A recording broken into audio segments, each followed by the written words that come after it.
Okay, looks like we're live. Shalom and welcome to Beginning Biblical Hebrew.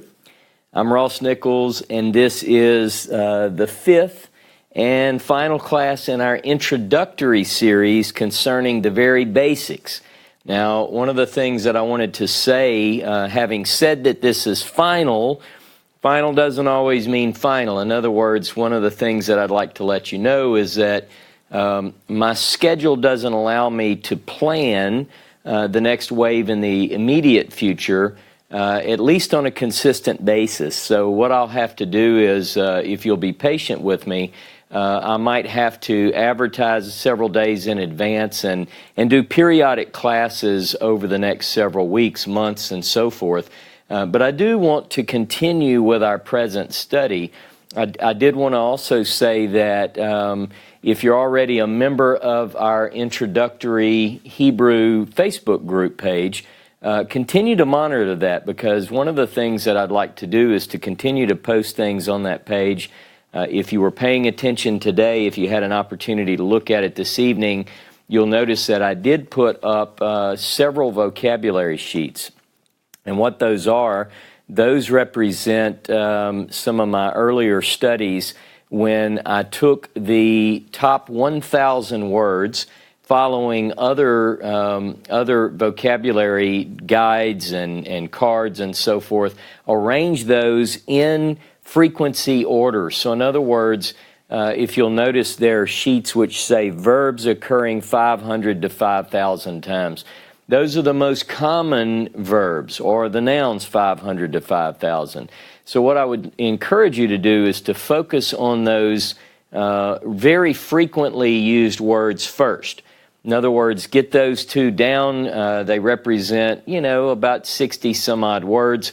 Those are the most frequently used in all the Hebrew Bible. So when you learn those words, you've made a big dent in your progress on your way to learning the Bible in Hebrew. And then you just work your way down. Once you master those top sheets, you go to those words which occur at a frequency of 200 to 500. Doesn't matter to me, it shouldn't matter to you whether you start with nouns or verbs. Both you'll have to learn eventually, and I encourage you to do that. The other thing I'd like to say is that what we've covered so far, which I'm going to go through sort of a highlights of what we've covered in the first four classes up to the class tonight. Once you work through these, you can go back and watch these videos again. But it really requires practice. You really need to learn these letters. I know some people are still having a little bit of difficulty identifying this letter from this letter. Master that. Really focus on that. Same with the vowels and so forth and so on. So really just keep sticking with it. Keep practicing, and I promise you that you will make suitable progress in a very short time. It's like anything, it's like playing an instrument. When someone picks up a musical instrument, at first things seem very difficult and they think they'll never get it, but before long, it's almost like a light goes off and people do get better. And eventually, you just get to the place where your skills match your effort that you put in. So it's the same with Hebrew, and I encourage you to stay with it. Now, if you look at your charts, you have these two charts, the Hebrew letter chart and the Hebrew vowel sound chart. If you recall, we'll just quickly kind of go back over some of the things that we've covered over the last several weeks. We went through the Hebrew letters. We learned that there are 22 Hebrew letters, all of which are consonants. Someone asked a question the other day, a very good question. How do I know if this is serving as a consonant or a vowel?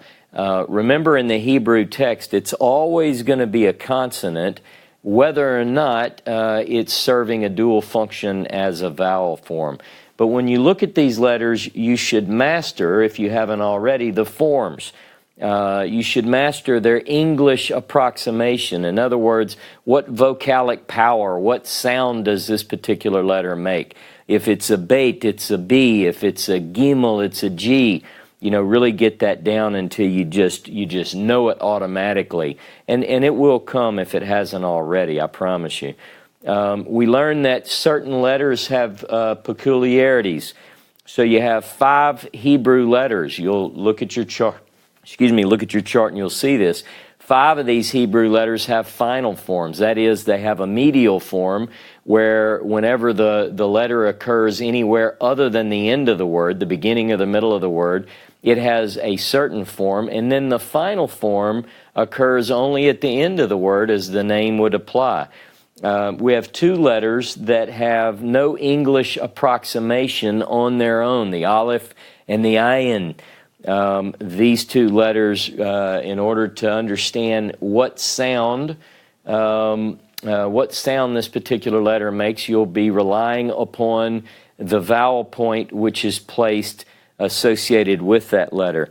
And then we have 5 letters which are designated as gutturals. These are more throaty letters, a little bit more difficult for non-Hebrew speakers to pronounce or to articulate. But these 5 gutturals, the aleph, the hey, the chet, and the ayin, and sometimes resh, are very important. We have to learn as we progress through the grammar. We learn that there are certain things that they do differently than the other letters, and you've learned some of that as well. We learned that certain consonants also have a vocalic power, that they can function as vowels. These letters, if you recall, are known as mater, mother, the mothers of reading, if you will. And then some words, we noticed and we learned, some words are spelled what we call full and some defective. In other words, like the example, the name David, King David. Sometimes when we see that in the text, we see it with a yud and sometimes without. That's called defective if it's spelled without, and full if it's spelled with. We learn that Hebrew has a system for indicating vowels which does not add to the consonantal text. We spent a good deal of time talking about how in the Hebrew scroll the scribes are known as those who count. And so whenever the system of pronunciation was indicated in the Hebrew Bible, not in the scrolls, we don't add to or take away from the Hebrew scroll, but whenever in a written copy of the Hebrew Bible, whenever you see the system was introduced, it was added by placing markings above and below the letters. We covered that in a previous class. We also knew, or we were introduced to the idea that vowels are known as long and short, long or short, I should say. You have a chart. You should learn these and learn them well. You should notice that the A sound has both a long and a short, as well as the E sound and so forth and so on. Really spend some time over the next few weeks as we progress learning these particular names of the vowel points. I know initially when I started, I sort of brushed through this. I remember thinking, if I just know the sound that sign makes, that's all I need to know. But you'll find as you progress into the grammar, when you study further into the grammar points, they will constantly refer back to the name of this vowel and not always show it in the concept that they're seeking to define. So you need to know the name so that this clicks in your mind as you work through. Those on the chart are known as full vowels. We also studied a couple of half vowels, if you will. If you recall, we started with the simple vocal Shiva, which is, you'll recall, let me put that sign up here for you. I am rolling through some of this review, but this is the Shiva. We're going to talk a little bit tonight after we go through a brief highlights of what we've studied so far. We're going to talk a little bit more about this. You've been so far introduced to this as a vocal Shiva. We're going to talk about it tonight. At times it is silent, but a vocal Shiva is, it's vocal when it occurs at the beginning of a word or the beginning of a syllable within a word. And so remember that sign. You will see it again. We learned a little bit about syllables. Again, we were just hitting the top level of these things. But when we talk about syllables, we discuss the idea that there are both open and closed syllables. Syllables can be defined as two types, open and closed. You remember that an open syllable has a consonant and a vowel. A closed syllable has consonant, vowel, consonant. So both types of syllables have to have a consonant and a vowel. A closed syllable closes out that syllable with a second consonant. You can go back and listen to that class again if you need to. We talked a little bit about accents and how accents within the Hebrew Bible, there are many, many accents. We only touched on this subject mainly just so that you could begin to enter into the world of biblical Hebrew without being cluttered and confused. You'll learn more as you go. But we talked about three purposes of accents within the Hebrew Bible. The first being that accents will mark the tone syllable, the syllable upon which the stress is applied in pronouncing a word. We learned that some of these accent marks are utilized whenever chanting the biblical text in Hebrew. And then we learned finally that these particular accent marks serve as punctuation. Now, remember that stress is generally applied on the last syllable in a word. And because that is the common rule that most words have stress applied to the final syllable, these aren't indicated in the text. It is the given. The only time you will see an accent mark indicating stress on a tone syllable in the Hebrew Bible is when that stress is applied to a syllable other than the final syllable. All right. We learned in a phase or a section that I called rightly dividing the word, borrowing from an idea that I heard long ago. It didn't have to do with this actually, but I always think about it whenever I talk about accents, that accents actually divide the verse into constituent parts, so that the two that I really stressed in my teaching on accents is the Tanakh, which looks like either an arrow or a wishbone, if you will. I will show that to you on the board. You will sometimes see this symbol, something like this, or this symbol indicating the Tanakh. Now, whenever you see this under a word within a verse, the Tanakh indicates the first half of the verse, the first half. It indicates the end of the first half. And I gave the example from Genesis 1:1 last week, Bereshit bara Elohim et hashemayim ve'et haaretz. And we talked about how that particular verse is clearly marked in the Hebrew text. The seluk is a mark that occurs in the last word of the verse. And you can go back and watch that again if you don't recall those things.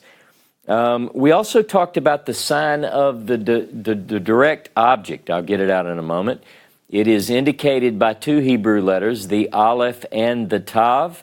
Et, you will see it when I just quoted Genesis 1:1, Bereshit bara Elohim et hashemayim ve'et haaretz. In each of those instances, et, the sign of the direct object, is telling us that the direct object follows. And a direct object, again, for those of you who have been out of Hebrew for a little while or out of grammar for a little while, a direct object is a word representing a person or thing upon which the action of a verb is performed. All right, and I also mentioned that when you see that in the text, it's not some magic word that points to someone or something, as is often spoken of on Facebook and other outreaches. It simply is pointing to the direct object. We also talked about when a vocal Shiva appears under gutturals, it is combined with one of three short vowels. And I will put those on the board as such. When the vocal Shiva, remember the two dots, one over the other, occur under a guttural, it will be combined with one of these three from top to bottom, with the patah, with the segol, or with the kametz chatuf. All right, so we covered that in our last class. I want to introduce you to a couple of other things prior to a little bit of practice. So I don't want to leave you without a little bit of practice as we close out our initial training or our initial course in Introductory Biblical Hebrew.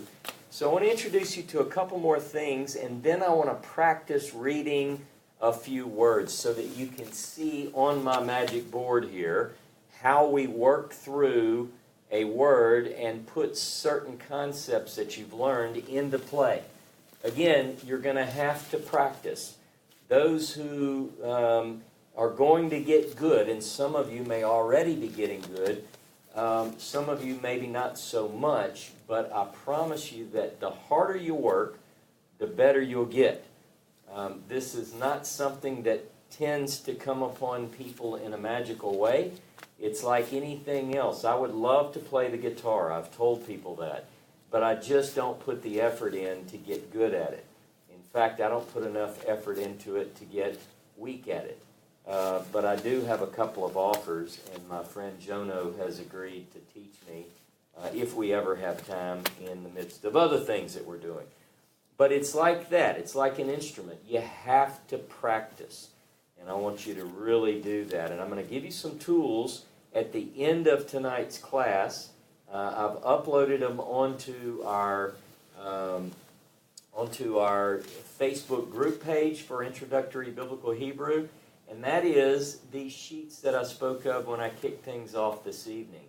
These vocabulary sheets. If you will work through those and read through those, you will get much better, much quicker. In fact, I'm also going to post, if someone will remind me, because I have these ideas and I might not remember. In fact, let me write that down for myself. I will post a link to some vocabulary cards that I recommend that are numbered the same way as the sheets that I've uploaded for you. These vocabulary cards only cost roughly $10, $12, I think, but they contain the same deck, if you will, the same Hebrew words, and you'll be able to go and download those and use those sheets. But if you get the cards, some people enjoy the cards a lot better. All right, now, let's see.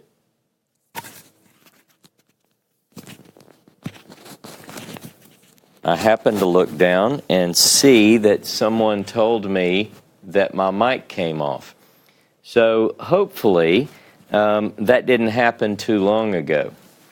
Now, I do want to introduce a couple of points to you. Before we go further, let me clip this on a little bit better.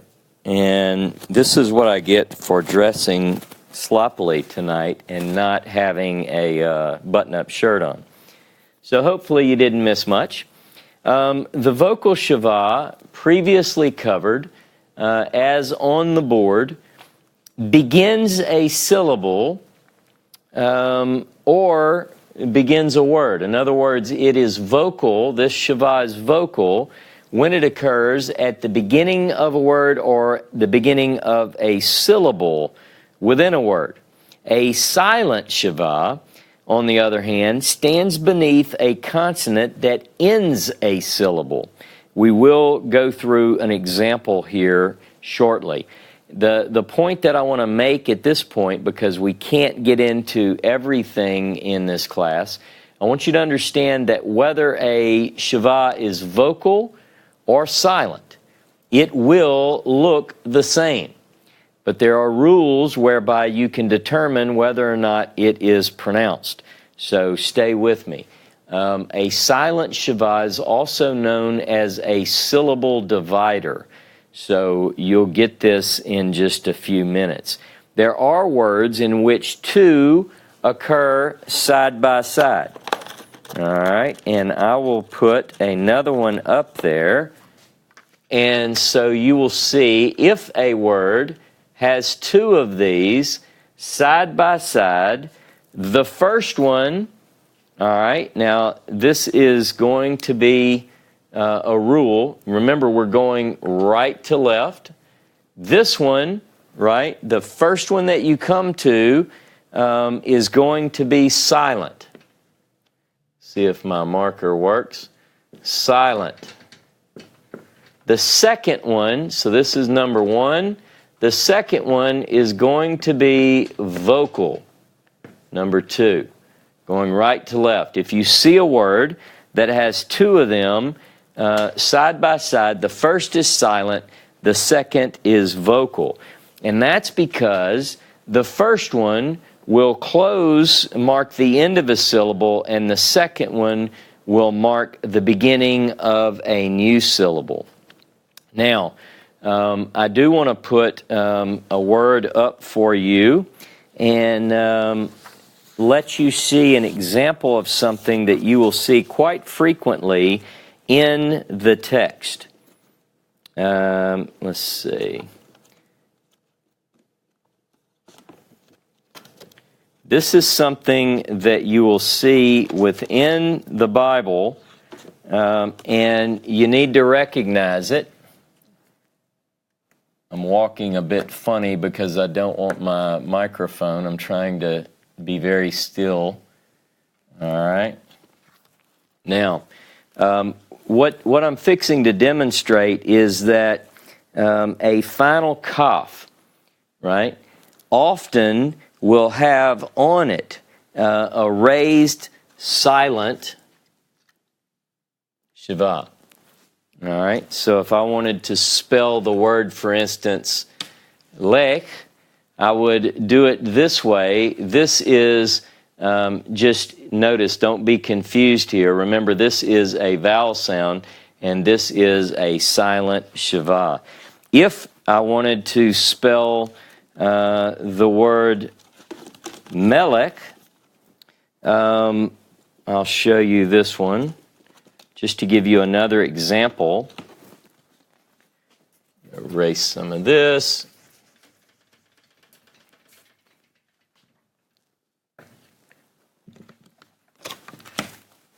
All right. Some of you know some of these words. All right. And again, this is just to show you that when you see a word that ends with a final kaf, you will see this silent Shiva within the word raised, just as it appears on the board. Okay, now, the next thing that I wanted to cover, look at that. Someone corrected me. Good. I just threw that up there, didn't pay attention. Melech, not a final. Thank you, Joanne. I wasn't even looking that closely. Now, what we're doing now is I'm going to talk about the Dagesh See, I could just say I did that on purpose to see if you were paying attention, but it was actually me that wasn't paying attention. We're talking about a Dagesh now. I'm going to shift gears on you because we began a while back. One of the things that we covered in a previous class is this idea of a Dagesh. And we told you that a Dagesh is a dot which pierces the heart of a letter. Pierces the heart of a letter. I'm going to give you some examples. We're going to show you that. Let me change out some letters. I almost need about 5 sets of these. Make it maybe a little easier. And we're going to put up certain letters because when we talked about this initially, we've got, look at your Hebrew letter chart while I begin to set things up. We're going to be talking about the Beged Kafat letters. Okay, you remember this? And I will show you, put these on the board. And you see where I'm talking about on your chart? Notice in that column. And let's see.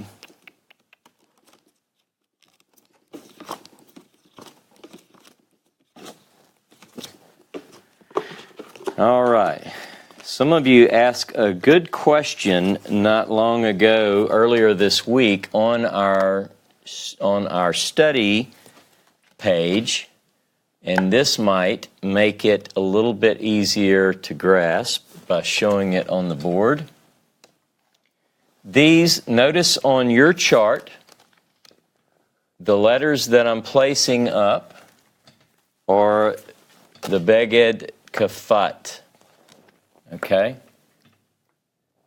Now, these letters, I need to put a red dot in these just so that you get the same effect. Thanks to my friend Kevin for making these. Okay. These letters can either occur with or without the Dagesh. These are called Beged Kafat. Now, in the Hebrew, one of the things in our modern pronunciation and so forth, the only ones that we discern, for the most part, that we discern a distinction whenever the Dagesh occurs in it would be the beit. All right, we'll underline this. The beit, the kaf, and the pei.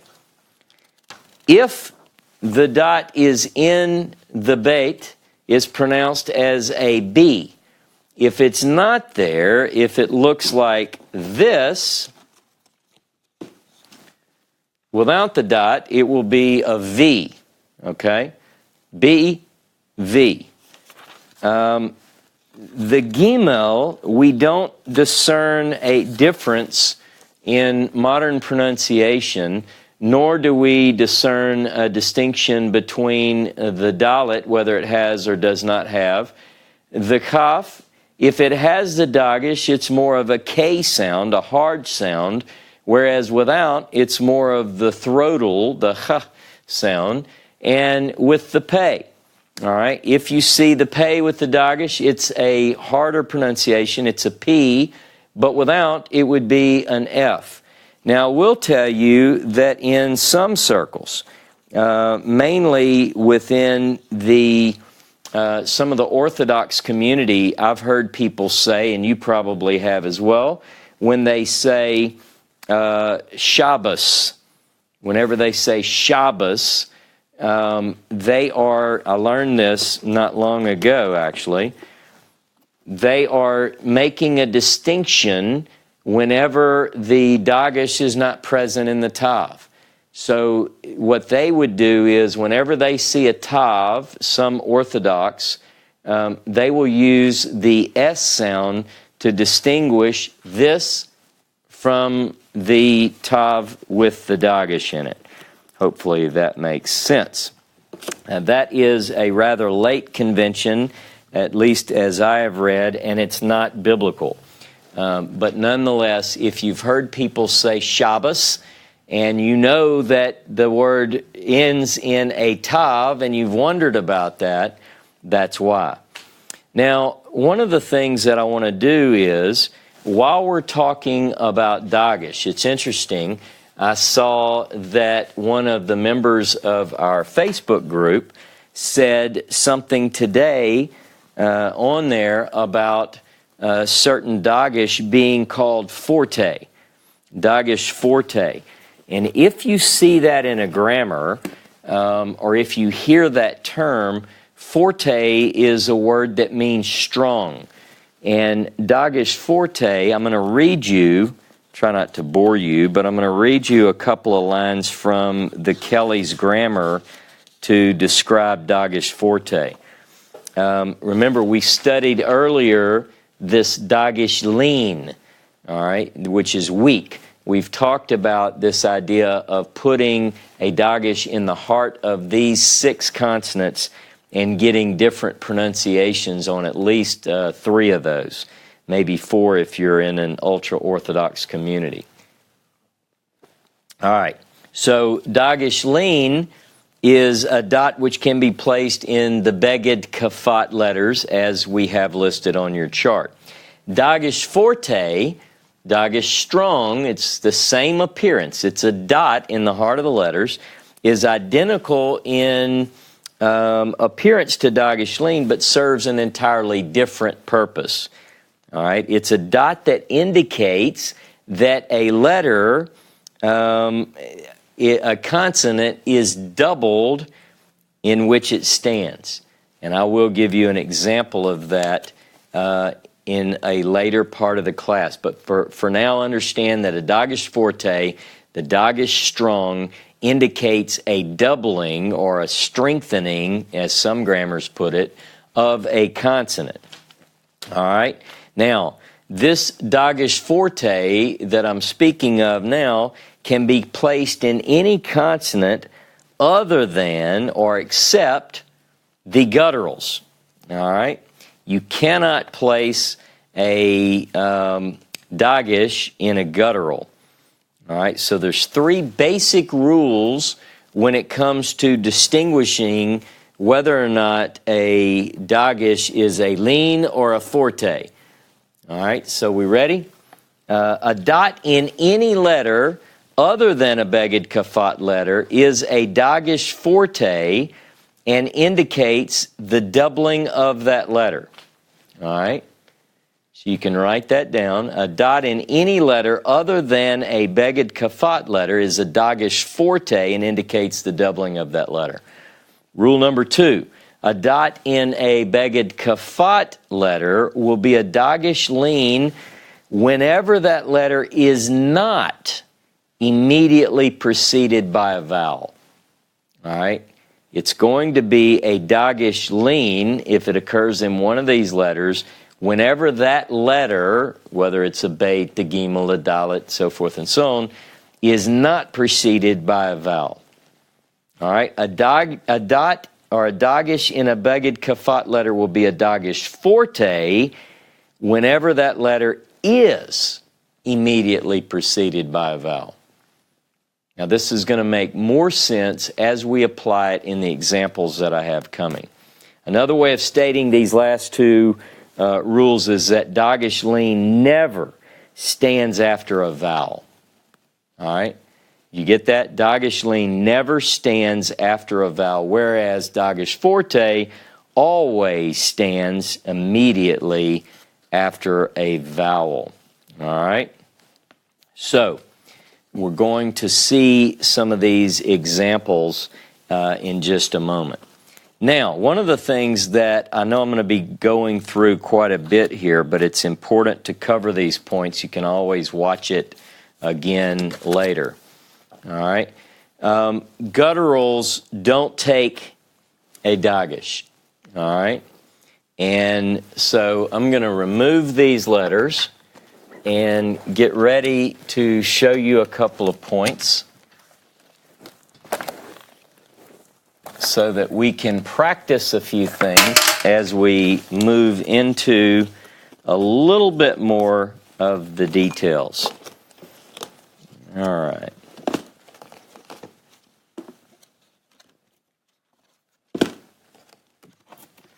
I always have to put my letters up, and I appreciate your patience because whenever I didn't do that and I left them out on the table, by the time I got to my examples, I didn't know where my letters were filed.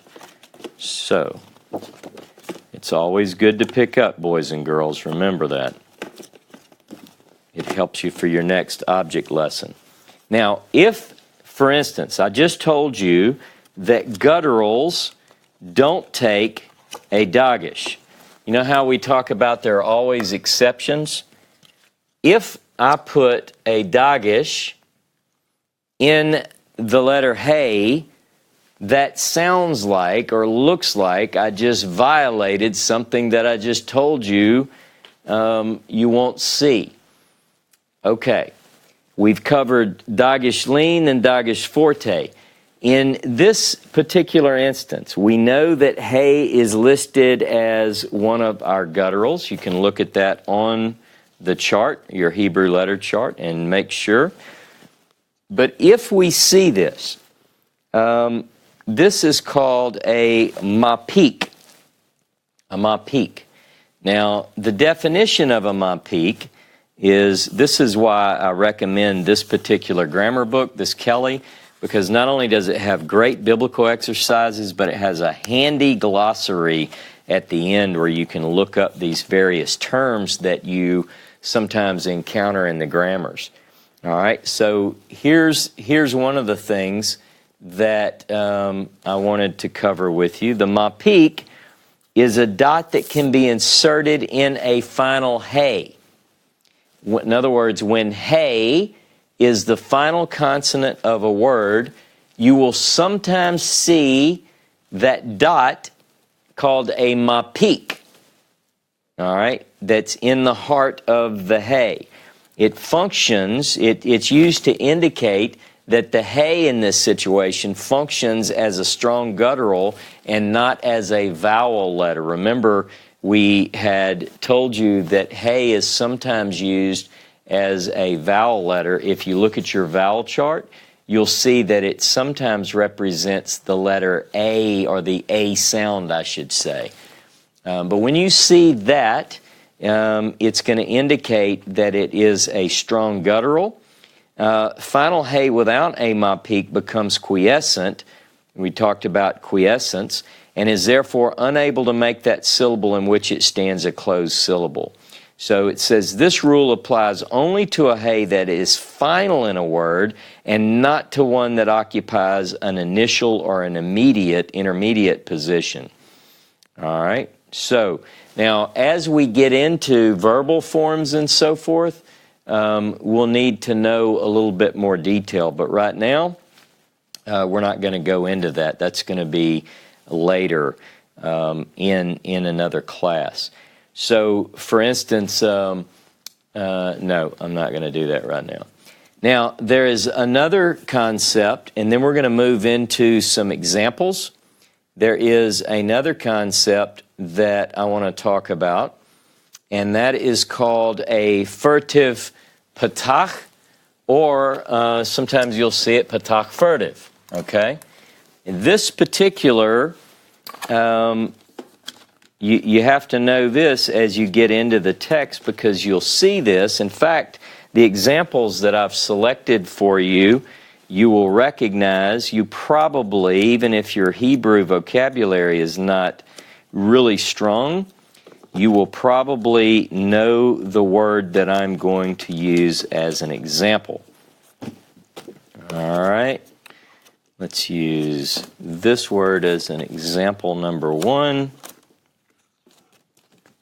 so that I can describe the furtive patah. All right, I'm going to put a resh. See, I have to check my letters now because I went by a number just to facilitate quicker changing out of letters, and Joanne caught me. I had the wrong number listed. All right. Now, so I'm going to put that there so that we know we have a resh. We know that this is going to serve as a vowel, okay? And what I want to do is I'm going to describe this furtive patah. Notice the placement of that horizontal line, little bit to the front of the letter, and this is called a furtive patah. And if you do have the Hebrew grammar, which I haven't required, but I've recommended, you'll find this on page 23 in Kelly's grammar. So remember that we're talking about the het here, and it is a guttural letter. So gutturals tend to take A-class vowels before and sometimes after them. So these are, I saw on the page someone was trying to associate certain letters with certain vowels. Only do that as it's introduced to you in the grammar, because otherwise it might be confusing. But the statement that I just made says that a guttural will tend to take an A-class vowel before or after in some cases. And this preference is especially noticeable when the strong gutturals, hey, chet, and ayin. When one of these gutturals occurs at the end of a word and is preceded by an unchangeably long vowel that is not of the A class, then another short A sound must be inserted between this vowel and the guttural. So here we have an unchangeably long oo. And we just said that gutturals tend to take A-class vowels. So in this particular instance, we have the resh, which is an R sound, r, oo, and since oo is not the preferred class of vowel for this consonant, this guttural, we insert another vowel sound, an ah, because they prefer that. So it's ruach, ruach. Now, how many of you know what that particular word means? I think some of you know this word. It is a word that is translated as spirit or wind, ruach. All right, and that thus the short A sound is called a patah furtive because it's hurried, ruach, ruach. Okay. It's not a full vowel and must not be regarded as increasing the number of syllables in a word. So that is what the word ruach looks like in the text of the Hebrew Bible. There's another example that many of you will probably recognize. I just want to give you a couple of examples as you see these words. I think sometimes it helps us to spell them out and use the examples to as an instruction. So, we're going to put someone's name on the board.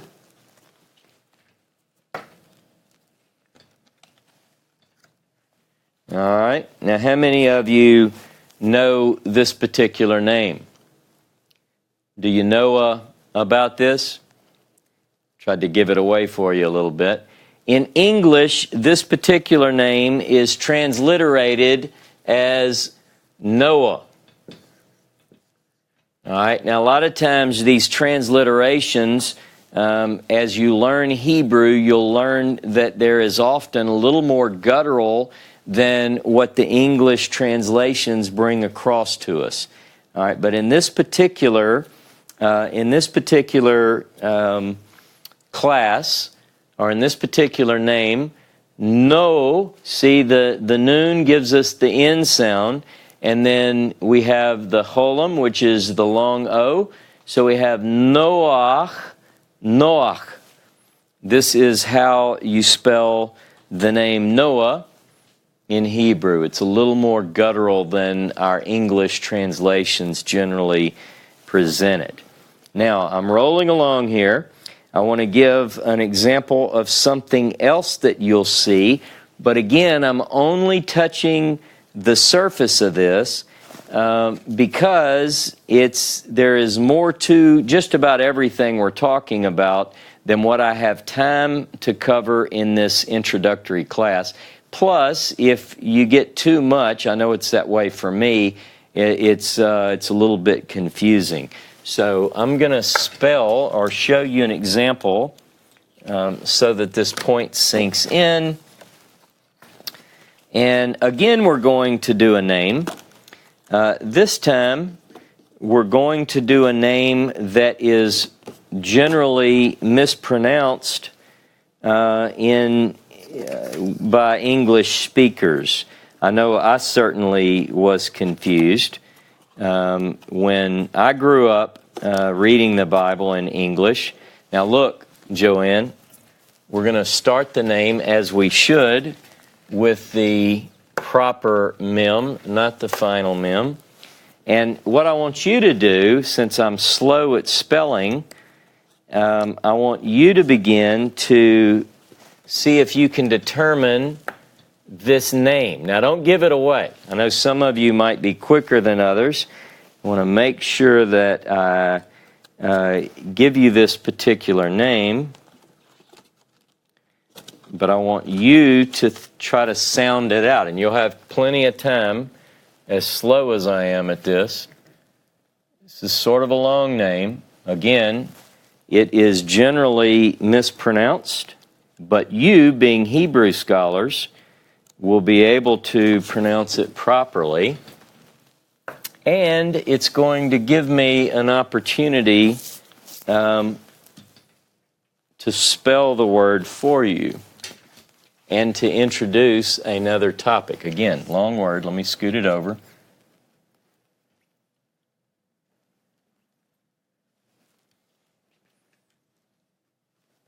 All right, let's see.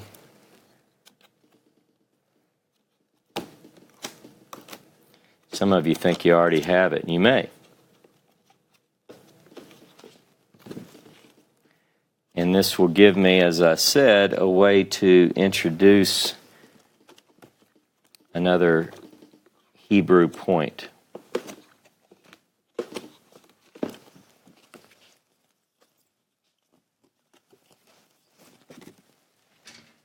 Have just enough magnets.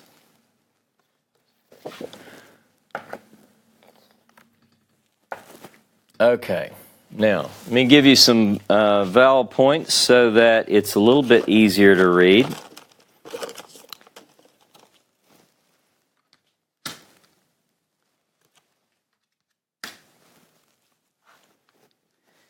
And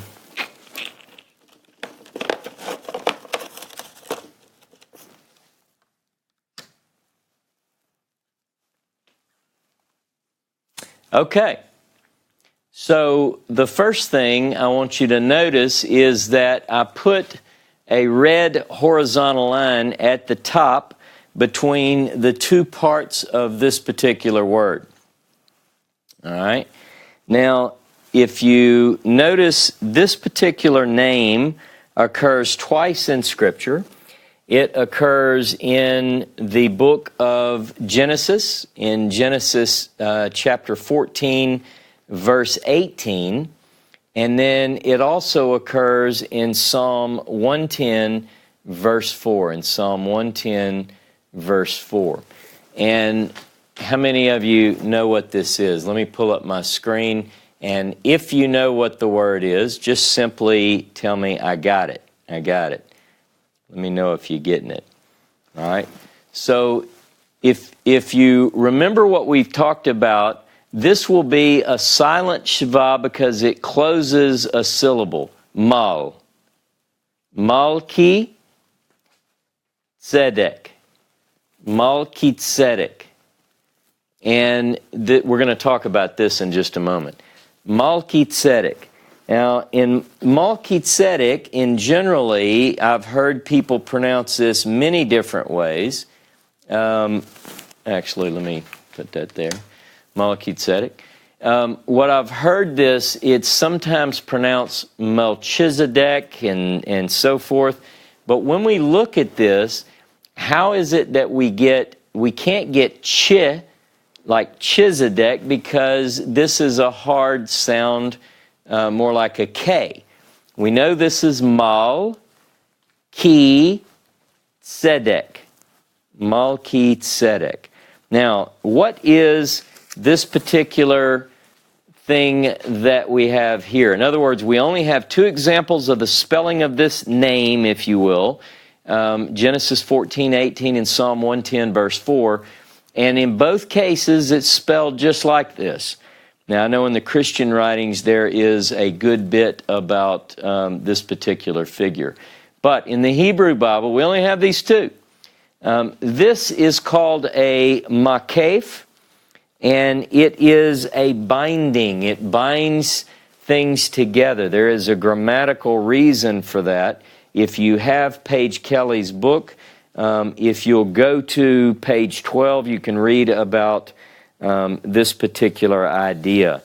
But we just wanted to make a couple of points and let you see that so that you kind of get a feel for what you might see. Now, I want to talk a little bit about, because I have a few more minutes, I want to talk a little bit about the definite article. See, we're moving into a little bit more of the grammar, and then we're going to go through some practice reading exercises and close it out. So what I want to do is, I want to talk a little bit about the definite article. If you have Paige Kelly's grammar, so I've mentioned it more tonight than I have in other nights, because at this point, it's very important that you begin to, I wanted to make this available to everyone at no charge and not have to go out and buy something. But now we're getting to the place, and it's one of the main reasons I only went 5 weeks. I kind of knew about where we would get to. At this point, you're going to need a grammar. And, other people might recommend other ones. I just happen to recommend this one. But you're at the place where you're going to begin to need a little bit of help in terms, and I'll have to refer to this in future classes. So if you look at, if you're looking at this particular grammar, it's on page 24. And we're going to talk about the definite article, meaning Hebrew really has no indefinite article. So in English, we would say a house, right? That's indefinite. It's not a specific house, it's a house. Well, in Hebrew, that does not exist. We don't have an indefinite article. But we do have the definite article. The definite article is indicated by the Hebrew letter hey. It occurs in a word at the beginning of a word. Give me one moment. Let me put my toys away for my next exercise so that I can demonstrate on the board what I would like to show you next. This just takes a moment.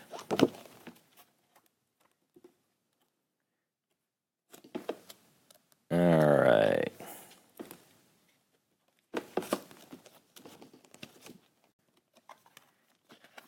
Talking about definite and indefinite. In Hebrew, there is no indefinite article, but there is the definite. It's indicated at the beginning of a word by this letter hey. All right, now what we're going to be talking about, and we're not going to go through all the rules, but we're simply going to cover the non-gutturals. The non-gutturals that are associated with the definite article. All right, it is usually written the definite article is usually written with the hay plus patah. Okay? Now, these are general rules. There are plenty of exceptions, but we're just introducing this. And a Dagesh forte in the first consonant of the noun, whatever that noun is. So this is the way it's going to look generally. All right? So, for instance, we're going to do a couple of examples here so you can see and you'll get a little bit better feel for it. Let me say, I want you to try to figure these out when I get them on the board.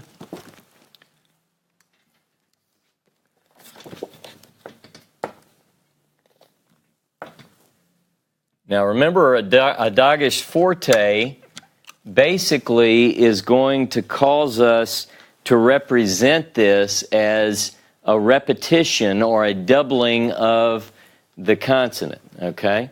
Now, notice the way that I'm doing this, and you get another vowel here. Remember the old show, Can I Buy a Vowel? What was that? I need to buy a vowel here. And, okay. So, if this word occurred by itself, yad, okay, it means hand. And in this case, this would be indefinite. Indefinite meaning a hand. But if you place the hay, this is for non-gutturals, if you place the hay with the patah and then a dagesh in the first consonant of the noun, it's hayad. Hayad, it means the hand. All right? You can do this in most cases. There are other rules and other exceptions, obviously, especially when we get into working with non-gutturals and so forth. But this is just an example so that you see what happens and how you turn. What you'll find is, as we learn Hebrew, and as I learn Hebrew, we find that things build upon things. So if you notice, the word yad is a common noun, and it's probably in your early vocabulary lessons. So as you begin to learn that yad means hand, when you begin to read in the Hebrew Bible and you see hayad, you'll know now that this is a noun and it's definite. It's definite. It's definitely a noun and it's a definite noun. Hayad. All right, we're going to do a couple more examples just so that you get a feel for a little bit of reading before we close out our first 5 classes, and I think you'll feel like you got your money's worth, right? Hopefully so. So I do want to take just a moment and talk about these vocabulary sheets that I've uploaded. The vocabulary sheets that I've loaded will help you tremendously if you begin studying, as I said, with the most frequently used words. Don't worry about those words that occur 25 times in the Hebrew Bible, unless you're to that point. Focus on the most frequently used words. So I'm going to spell a couple of words and give you an opportunity to pronounce them just so that you kind of get an idea of how to read. All right, so we're going to take this and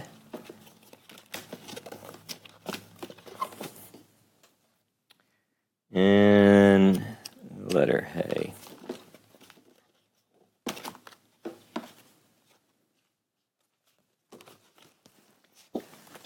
Isn't this fun?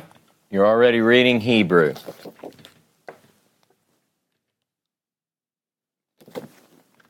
Okay, let me me point it correctly.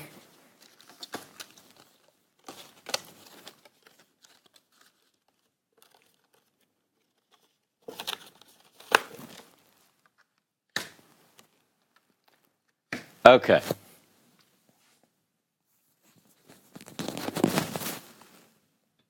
I want you to look at this word and recognize the consonants and the sounds that they represent. This particular word, sorry, I'm about to lose my mic again. All right. This particular word is tsava. Tsava, it's a verb. It's one of the most frequently found words, root words in the Hebrew Bible. It's something you'll see again and again and again and again. And why is that? Because tsava means to charge or command. And it occurs as the root of other ideas that we come in contact with quite frequently, which rises or raises its number of occurrences. So, for instance, a command or a commandment is a mitzvah. A mitzvah. Hear the tzava in mitzvah. So we're going to learn that as we build on these root words, this verb, for instance, a tzava, a command, a mitzvah is what is commanded. You also will recognize the Lord of hosts, where the name of God is used associated with tzavaot. Tzavaot is a word that is tied to this root idea of mitzvah. Mitzvah. Okay, see how easy that was? All right, let me put these up and get another word for you. We're going to give a couple more examples just to give you a taste. I'll do a couple of nouns and then a couple of verbs. Okay, so let's see.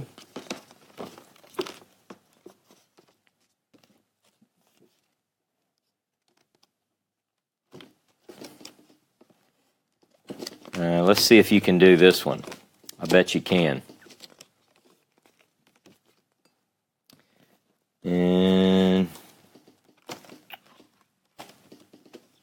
now don't blurt it out, and so the rest of the class, give them a chance to get it. That's the other good thing about doing this online is you can't blurt out the answer, or you can, but no one's going to hear you anyway, so it's actually okay.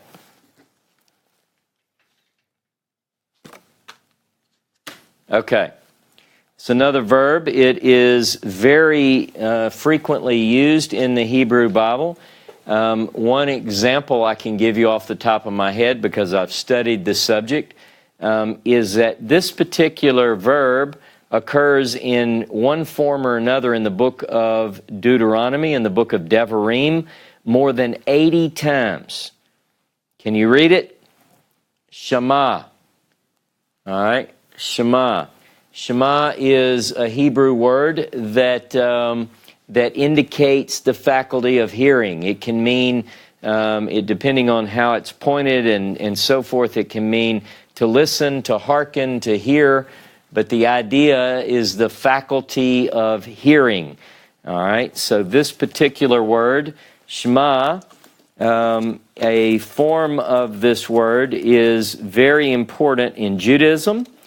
And for Christianity too, according to the Gospels, this is said that the Shema, which I'll tell you what it is, if you don't know, the Shema is the foundation, if you will, of the Hebrew faith. And you know that this occurs in Deuteronomy chapter 6, verse 4. That particular verse is popularly known as the Shema. The Shema in its longer form represents several passages of Scripture, but Deuteronomy 6:4 is most often associated with the Shema, and that is, Hear, O Israel, Shema Yisrael, Adonai Eloheinu Adonai Echad. Hear, O Israel, the Lord our God, the Lord is one. One. All right? Now, speaking of one, that would be a good example so that you can see what the word one looks like in Hebrew. I think I actually use this in another example. Maybe I'm subliminally, is that how you say subliminally? Trying to teach you that the Lord is one in these classes and not a whole bunch, right? Because that would be a violation of the commandments. You shall have no other gods in front of me. So what we're going to do is I'm going to show you what this particular word looks like when it is written out in Hebrew. Very important word. One means one. In Hebrew, the word, look at it. You have an open syllable. See, remember this? You have a consonant and a vowel, open syllable, followed by a closed syllable, consonant, vowel, consonant. And this particular word is because this doesn't have a phonetic value, but with the vowel, the sagol, we have echad.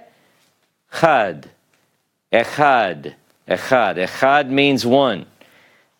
This is the word that you should know and live it, preach it, so forth. Now, I want to show you something else before we close so that we can bring in one more time a couple of the things that I talked about today and make sure that you get this. All right, now I'm going to show you if I put this on the board. This is a noun. It is one of the most frequently used nouns. In fact, this noun is the most frequently used noun in the entire Hebrew Bible. Do you know what it says? Av. Av. Av. Anybody know what Av means? Av means father. All right? Sometimes you'll notice in different dictionaries or language works, you'll see it can mean ancestor, so forth. But the idea is fatherhood. So if you see Av, you also see this in a lot of names. Avraham. Avraham. You recall that his name means a father of many, a father of a multitude, and so forth. Aviad. Avimelech. I mean, you see Av. So this particular word is the most frequently used word in the Hebrew Bible. Now, I want to show you something else. I'm going to change a couple of letters out to make a point.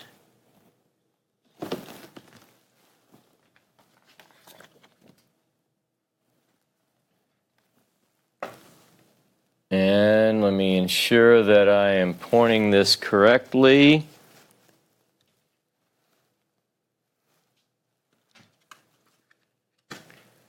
Okay, take your time.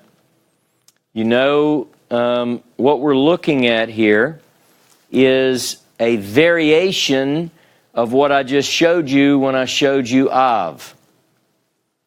Can you figure this one out? Now, earlier we talked about a Dagesh, and if it is preceded by a vowel, if you have a Dagesh in a consonant preceded by a vowel, which it is, you have A, and then you have the bait with the Dagesh, Ba. It indicates a doubling, if you will, of this particular consonant. So if you've ever seen the word Abba written in English, some of you are Bible students and Christians maybe, and you've seen Abba.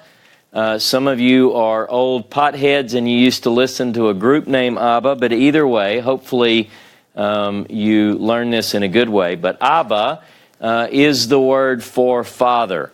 you'll see sometimes people will say that it is a lot more intimate, if you will. Some will even say that it means sort of daddy instead of father. I don't know if, in fact, I've read counter arguments to that. But I wanted you to see that this is an example of what we talked about. Dagesh in the second consonant or in a consonant followed by a vowel is the Dagesh forte, and it indicates a doubling of that particular consonant. Let me do one more for you, just so that I feel like I've given you a couple of different examples.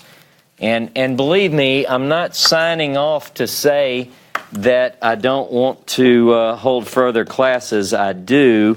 I think what I'll do is I'll introduce and tell you ahead of time. Well, I'll go over a couple of points before we close, just so you're ready when I do announce what we're going to do. Okay.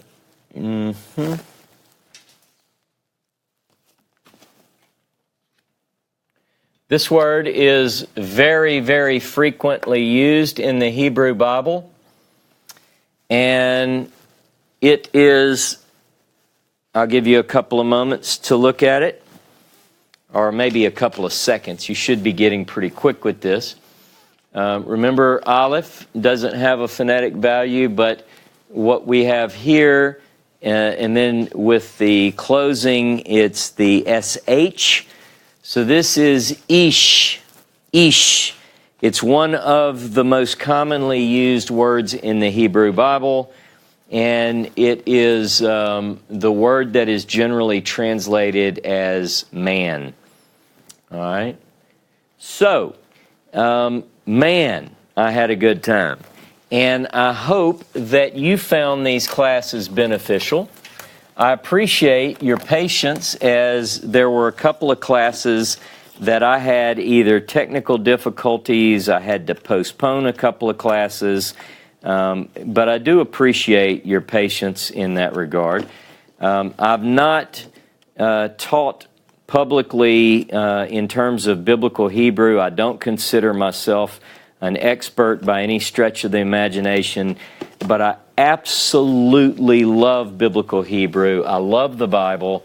I find that the more I study Hebrew, the more that the Word is opened up to me. And I want other people to get a taste of that. I really do.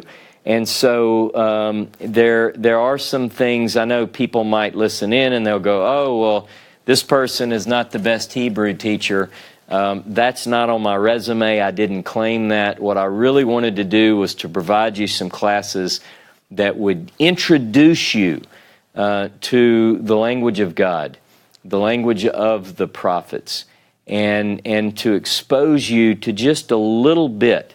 Now, what I would like to do is to encourage you, if you are on our Facebook group page, to stay active, to continue to focus primarily on what we've covered so far.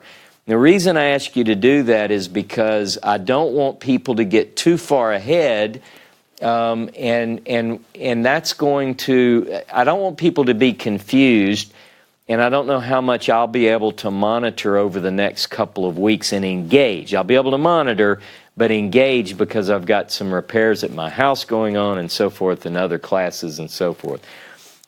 So focus on what we've covered so far. How do you help one another really master these letters? I know that quite a few of you have shared some various web pages and some YouTube videos and some apps and so forth. And so continue to do that. Focus on letters and sounds and syllables and accents and things of that nature. And that's going to be most beneficial. Now, here's the other thing I'd like to do. I'd like to ask you to give me feedback privately. Let me know what was beneficial. What do you think we could go into a little bit more? Because as I plan the next phases of this, and what I might do is I might advertise this next week. I might do one class without the promise of doing 5 consecutive classes. But stay tuned for that. But I want you to get the basics down because we're going to be building on these points. So give me some feedback on how you think it went. I hope that you've enjoyed these classes so far, and I hope and pray that you're further along now than when you started. And then I would finally ask you that if you've benefited from these, to share these videos with others. Remember, everything on the site that we've uploaded, you're free to print, study, distribute. Please leave unitedisrael.org on the documents. I would just ask you to do that. That way people know that they can come to our website and get more things at no charge. So please share these videos with your friends. And thank you very much for joining us. Todah Rabbah. And stay tuned for further classes on Biblical Hebrew. Shalom, shalom, and have a great week.